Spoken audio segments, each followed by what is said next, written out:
อายุจักปีแล้วก็ร้อยไปเลยร้อยไปแล้วไปเท่าใดโอ้อืม50 60โอ้เนาะโอ้แข็งแรงเนาะเอาอยู่มันขวัญยืนเด้อบัดนี้เด้อว่าอ่านให้ล่าเฮ้ยล่ะเลยเอาขอบเจอโอ้ได้โยได้กาแฟแล้ว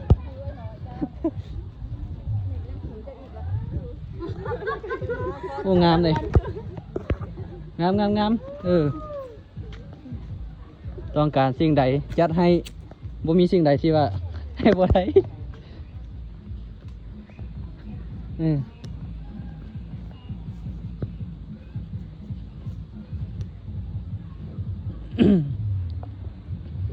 ไปให้เมตูเพิ่นได้แล้วกาแฟนี่อันนี้นี่ใส่บ่ได้แล้วนี่นะ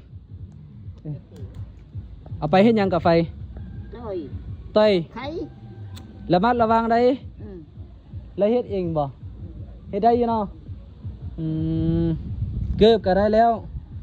เกือบนั้นก็สละให้แล้วสละเกือบให้เครื่องนี้เอามาแล้วบ่ท่านนี่เอามาแล้วบ่เอามาให้แล้วเนาะขึ้นเฮือนแล้วเขาเอามาให้แล้วเนี่ยมีผ้าห่มอันนี้กับไฟไว้ดังไฟนึงเขาอยู่กับลูกเนาะอาสาธุ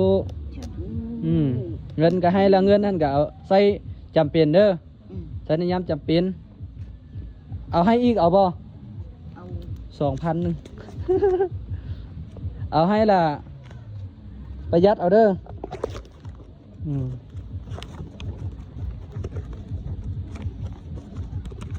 ได้เงินแล้วเสียไปเฮ็ดหยังบ่ไปคือบ่ไปก็เลยอยู่เฮือนเนาะซื้อหยังไปซื้อแนวกินซื้อยกซื้อยาซื้อแนวยากับลูกหลานซื้อเท่าใดลูกยาซื้อให้บ่นี่เก็บไว้